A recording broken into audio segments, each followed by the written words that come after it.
एक समय की बात है, एक छोटे से गांव में राधा नाम की एक लड़की रहती थी। राधा बहुत ही प्यारी और समझदार थी। एक दिन जब वह जंगल में घूम रही थी, उसने एक चमकता हुआ पत्थर देखा।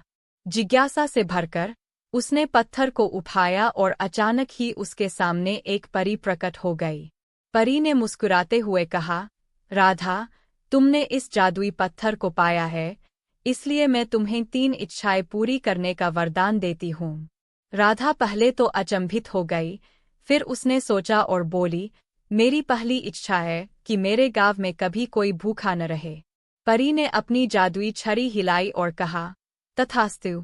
अब गांव में सभी के पास पर्याप्त भोजन था। राधा ने फिर सोचा और कहा, मेरी दूसरी इच्छा है कि मेरे गांव में कोई बीमार न हो। परी ने फिर अपनी जादुई छड़ी हिलाई और कहा, तथास्तु।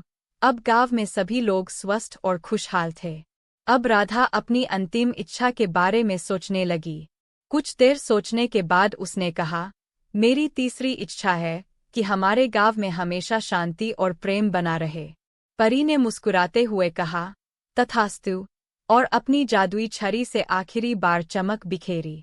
गांव में अब हमेशा के लिए शांति, प्रेम और खुशहाली छा गई।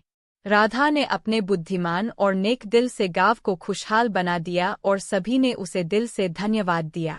इस प्रकार राधा और उसका गांव हमेशा के लिए सुखी और समृद्ध हो गए, और वह जादुई कहानी हमेशा सबके दिलों में बस गई।